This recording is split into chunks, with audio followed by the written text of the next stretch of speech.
Building on the strong historical, cultural and economic bond between India and the African continent, the first Indo-Africa Summit came to you on this platform in November last year. Now, following on the success of that summit, CNBC Africa and the ABN Group have joined forces again with the IMC Chamber of Commerce to bring you this two-day summit. Welcome, my name is Zinati Guma. Now, the next 2 days promise to be insightful and far-reaching as 36 speakers and panelists join us to unpack various topics under the theme Bilateral Economic and Business Opportunities between India and Sub-Saharan Africa.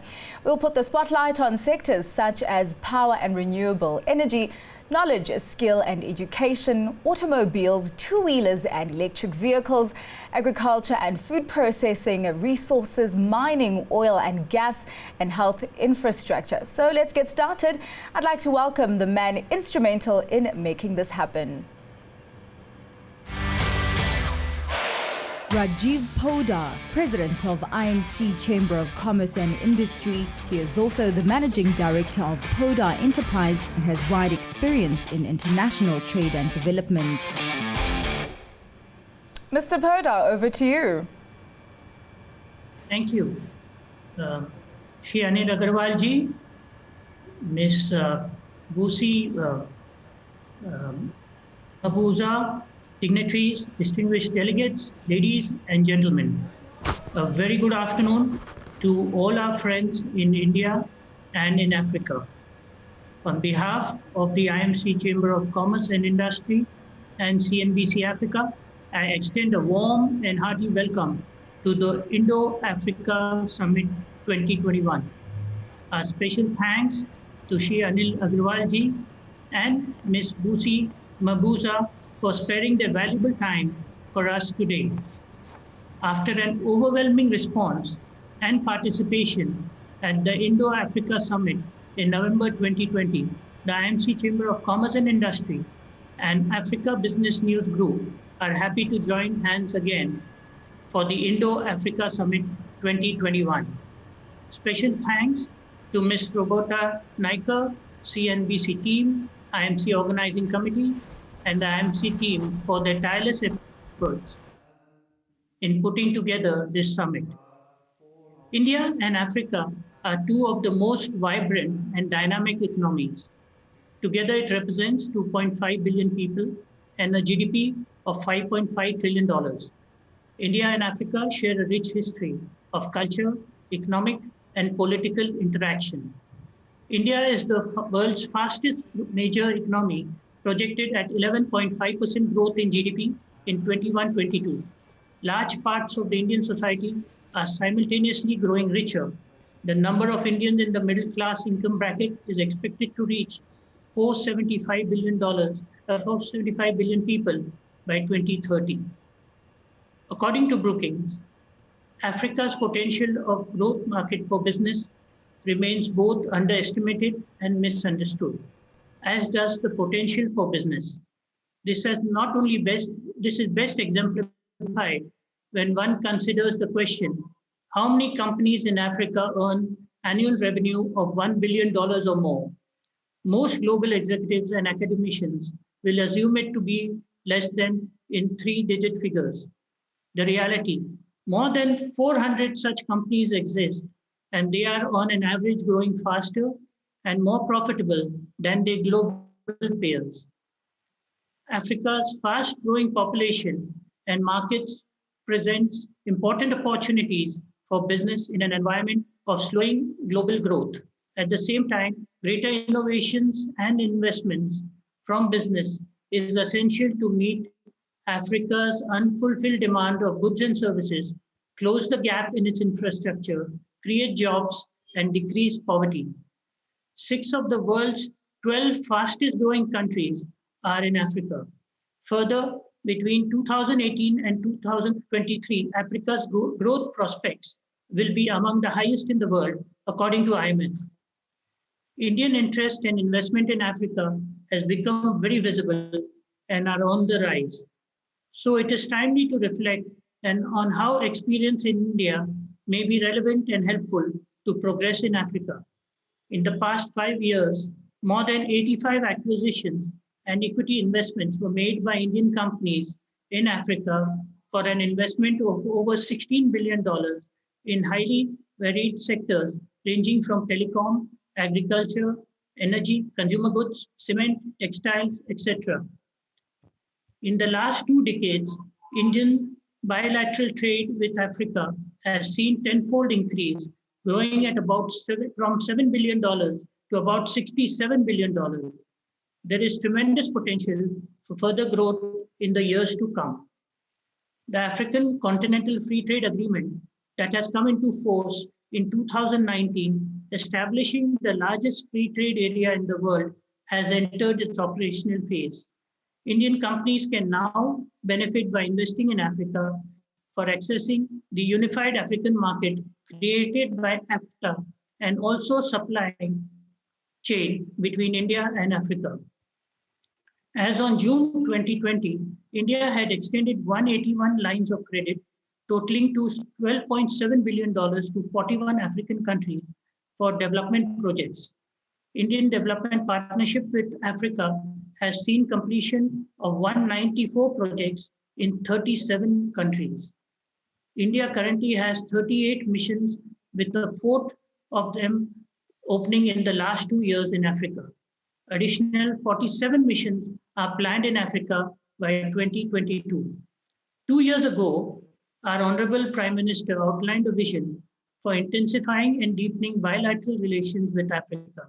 He emphasized on developing partnership to build local capacity and create local opportunities as possible, with an emphasis on power and renewable energy, knowledge, automobiles, agriculture, food processing, resources, and health infrastructure. We bring to you the Indo-African Virtual Summit 2021. Considering the huge potential and opportunities, I am pleased to announce the establishing of an Indo-African desk at IMC with the support of the Exim Bank of India and CNBC Africa. The desk will provide and help promote trade, investment, and economic activities between India and Africa. In the backdrop of the pandemic, countries need to collaborate and work together more closely. Let us work together as one, capitalize on our deep-rooted ties and opportunities, and chart the course towards a new economy for sustainable and inclusive future for mutual benefit. Thank you. Indeed, welcome to this year's Indo-Africa Summit. As Mr. Podar mentioned, that Africa and India combined represent 2.5 billion people with a combined GDP of 5.5 trillion. So it is indeed important to explore opportunities in trade between Africa and India. Now, there are 2 keynote addresses today, one from India and one from Africa. Here to deliver the India keynote address is Anil Agarwal, founder and chairman of Vedanta Resources. Vedanta Group has invested over $30 billion in India and South Africa on organic growth projects. Welcome, Mr. Agarwal. Thank you. Thank you very much. It's my pleasure and honor to be part of IMC Indo-Africa Summit. My friend Rajiv Poddar, Busi Mabuja, Sam Bhimbe, Chujar Khorakiwala, again very big philanthropist, and Mr. Dinesh Joshi. It's a pleasure for me to be here. India and Africa goes long way. As been mentioned, Africa, there are 3 continents which has a similar population. India has 1.3 billion people. Africa also has 1.3 billion people around, and China, and the rest comes in the world. So and we have India and Africa I have traveled extensively in Africa, and I didn't find any African country which does not have Indian population. And they are not there from today. They have been there for generations.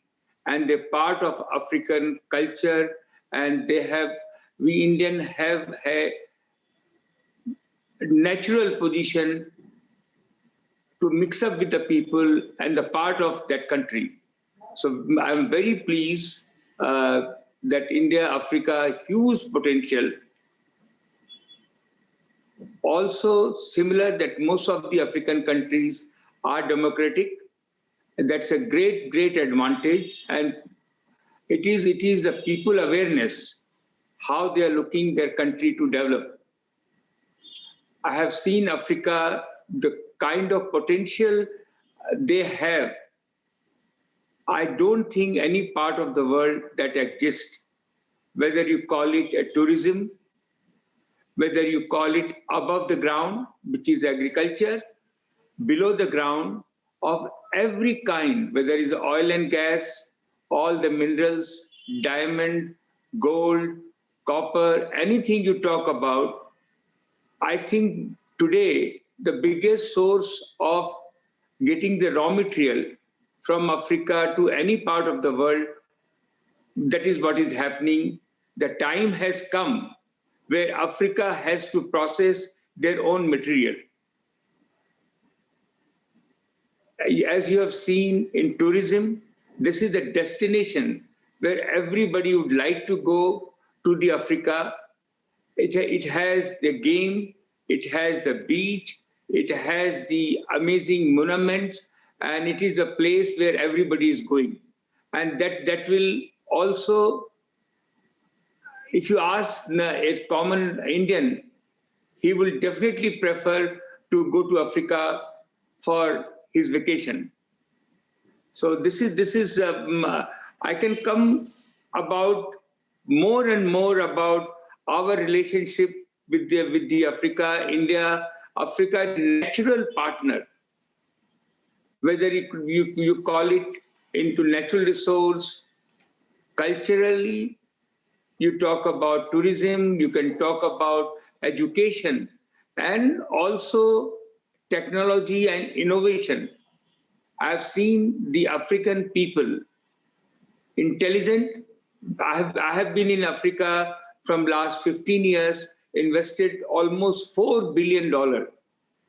We have a huge presence in 4 or 5 countries, Liberia to South Africa, to Namibia, to Zambia, and tremendous potential in this country. If the both countries work together, it can have very different level. Also, I have seen how the both country can eradicate poverty and create massive job for both our country, and that will also happen. We have young population, huge entrepreneurial mindset, which will also have.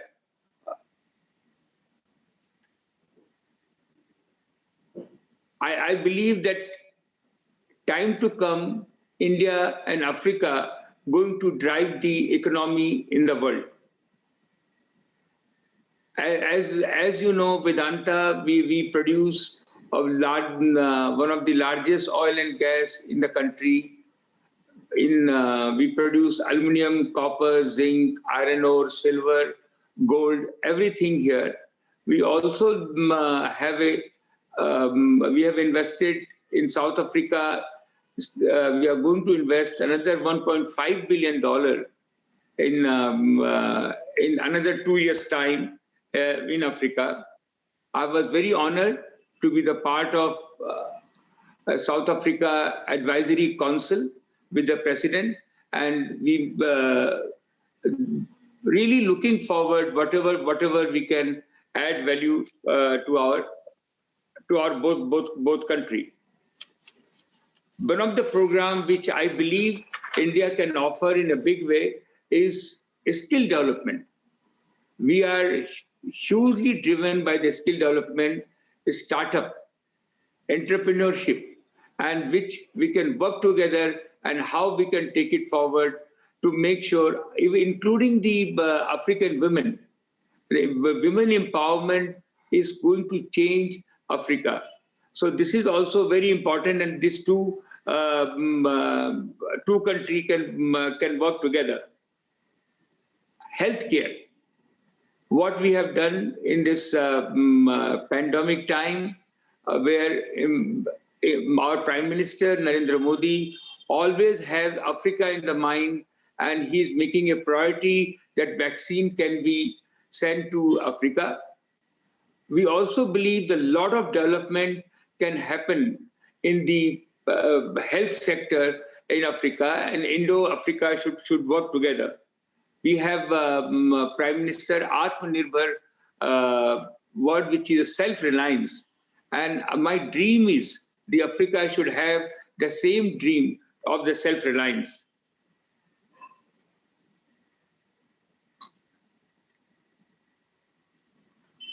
We are further committed for anything which we can do. I really believe that our chairman, Rajiv Poddar, has been very kind to invite me.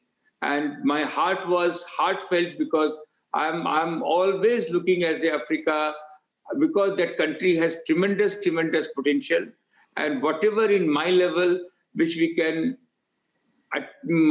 make sure our Indian entrepreneur, our Indian industrialists and government focus and for the investment in Africa, also African, every sector where they want to come to India, whether for the education, skill development, health, on the health side, we will always be there to support. I wish all of you very best, and I for the great success of this summit, and I believe everybody is going to be benefit with this.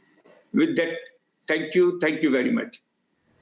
Thank you very much, Mr. Agarwal. And in his words, Africa is the place to be. And talking about Africa, the Africa keynote address is by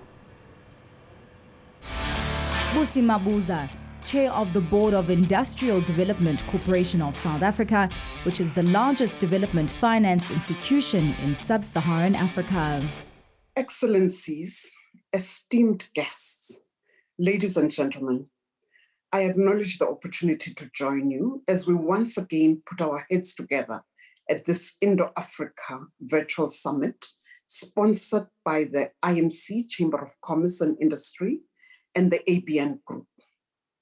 I'm grateful, ladies and gentlemen, that the technology platforms that we had to so quickly adapt to over the past 12 months have enabled easier, quicker, and more frequent interaction between our two regions. The fact that you're joining us here today confirms that, like you too believe that we will all be better off with the strengthening of the bonds that tie the Indian and African peoples. Looking back to history, the two regions have enjoyed a multifaceted relationship that has survived over several centuries. Our respective cultures, politics, economies, and in instances, sports, have been enriched by these deep and enduring relationships. Though the free and voluntary relations of the past may have sadly been tested under the pressure of colonial demands and preferences, there's no doubt in my mind that India continues to enjoy tremendous goodwill in the African continent. I believe many of you here today will agree with me. The relative geographical proximity between the two regions has fostered trade and other interactions and will no doubt continue to define the kind of mutually beneficial relationship that our two regions so yearn for. Globalization opened opportunities to accelerate developmental cooperation and to build on the uniqueness of the historical, enduring bond of Indo-Africa partnership. Trade and investment are a crucial part of this burgeoning and no doubt strategic relationship. According to the publication The Diplomat, India's trade with Africa has grown from $5.3 billion in 2001 to over $62 billion in 2018, making India Africa's third largest trading partner, accounting for some estimated 6.4% of the continent's total trade. And yet, ladies and gentlemen, the bigger opportunity lies ahead of us. A large number of Indian firms, including those that are represented here today, already have invested in diverse sectors across the continent. Yet the bigger opportunity, you would agree with me, remains ahead. The phenomenal rise in trade and investment is driven partly by a positive economic outlook for the African continent, as well as the investment-friendly overtures that various countries on this continent have made. And these have been reciprocated by the deliberate initiatives launched by the Indian government and by Indian industry. And we thank you for that. The January 2021 IMF World Economic Outlook forecasts double-digit growth for the Indian economy this year. This as economies recover from the impact of COVID lockdowns. This, I want to believe, is the highest growth rate forecast for an economy as large as the Indian economy.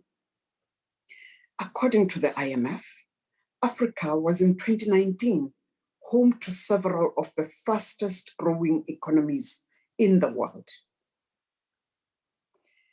An important milestone was reached on the 1st of January this year, when trading activities under the African Continental Free Trade Area Agreement, the AFCFTA, officially began, representing a further step towards the potential realization of the aspirations for an economically integrated and developed African continent. I believe this would benefit all of us.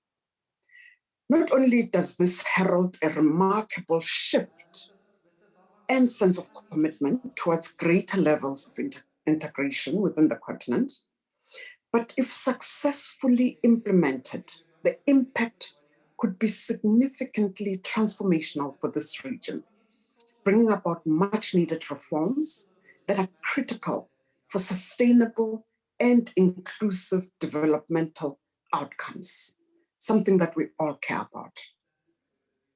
According to the World Bank, analysis shows that full implementation of this agreement could boost Pan-African income by an estimated 7%, or nearly $450 billion.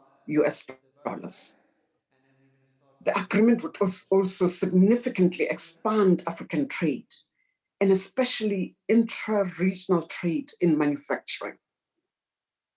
There's an appreciation, ladies and gentlemen, that most economic gains will not be automatic, as they will depend on the successful implementation of, as well as compliance with the provisions of this agreement at national, regional, and continental levels.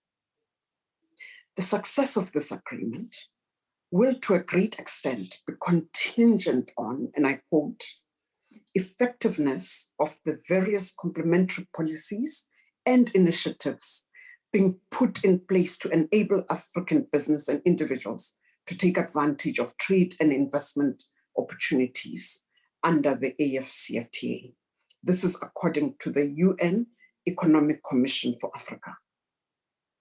These enablers include better infrastructure, both soft and hard, improved digital connectivity, something that India knows a lot about, harmonization of quality standards, access to finance, as well as education and skills, amongst many others. I have no doubt that our counterparts in India have a lot to offer in this regard. Several stakeholders in various quarters view the eventual implementation of the AFCFTA agreement as crucial, not only to support the continent's economic recovery efforts from COVID-19, but to build better and indeed enhance the continent's resilience in the face of persistent shocks and risks affecting the region. Furthermore, regional trade could enable companies to develop economies of scale and create opportunities for cross-border cooperation to develop, for example, logistical services, whilst providing for increased investment activity. Other potential benefits that could be derived from this agreement include opening of new markets in terms of both trade and investment, something that we all yearn for, better access to raw materials and intermediate inputs, more opportunities for in-country value addition, thus elevating the African economy's positioning in the global value chains and improving industrial capacity, as well as offering opportunities for job creation. Improved access to market information, something that business needs. Freer trade, ladies and gentlemen, amongst countries should result in increased competition and innovation. And we all know the catalytic impact of these two factors on economic growth. Deeply aware of the barriers and challenges still faced by women in accessing opportunities for trading, especially when it comes to participating in intra-regional and cross-border trade. The AFCFTA agreement underlines the commitment of member states to promote inclusivity, something that is very close to my heart for obvious reasons. The abundance of natural resources in the African continent, from the rich untilled land to the minerals, the ores, and hydrocarbons in the belly of the land, offer attractive opportunities for the pursuit of multilateral business. The human capital in my continent, the African continent, is known for its hunger for education, for skills, and for opportunity. I know that both the Indian and the African youth have the drive, the energy, and the entrepreneurial zest that will make for productive and enduring partnerships. The opportunity, ladies and gentlemen, extends well beyond the skills transfer that we continue to seek on the cricket pitch. I wish you productive engagements as we seek opportunities that will be mutually beneficial, and I wish you a successful summit. Thank you for the invitation. Indeed, thank you very much, Ms. Mabuza. And India-Africa trade is indeed a very important. I mean, we have seen also a revival of trade between the two regions, with trade between the two regions reaching $62 billion in 2018, making India Africa's third largest trading partner. And of course, we do know that to boost that even further, the Africa Continental Free Trade Area is very important in that. Musi Mabuza saying that the fully implemented AFCFTA could boost Pan-African income by 7%. Ready to join us on Zoom is Sam Bembe, director of the ABN Group. He has an MBA in finance from Maastricht School of Management and qualifications from INSEAD in France and Duke University. Thank you very much to all the speakers in today's inauguration session. We will go to Sam. Thank you very much, Zinati, and a big welcome to Mr. Boda, the IMC and Chamber of Commerce President, and also Mr. Anil Agarwal, the Chairman of the Bilateral Group. And we also extending a welcome and thanks to Ms. Busi Mabuza, the Chairman of the IDC, for all the insightful speech they have presented to us. International trade has been tested in the last year at the height of the pandemic, where trade was tested and the delivery mechanism of trade, which is the logistic, greatly tested. And I think it's great news that the speakers have focused on the positives that have come through in the last year, which accept and acknowledge the significance of trade. So in the midst of the pandemic, we are all convinced that the Indo-Africa Trade Summit is so absolutely relevant in today and also inspirational to all the businesses that are being conducted between the subcontinent, India, and the African continent. I think it's actually great news to hear from Mr. Podar that the IMC and together with CNBC Africa, they have decided to establish an Indo-Africa desk. This will be a permanent establishment that will bring about the right kind of capacity to focus on the pertinent issues to facilitate trade. And it is really a good news in that regard.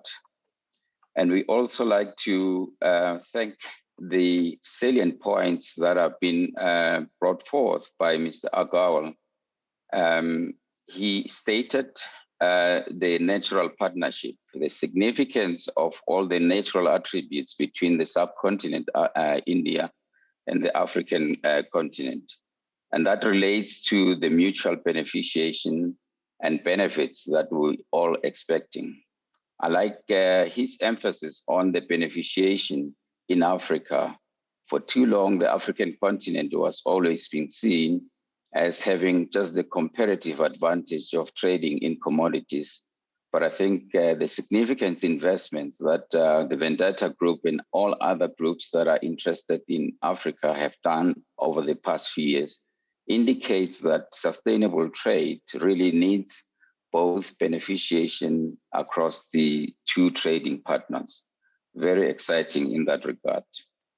He also made mention of the young population and the entrepreneurship mindset that results into significant skills development.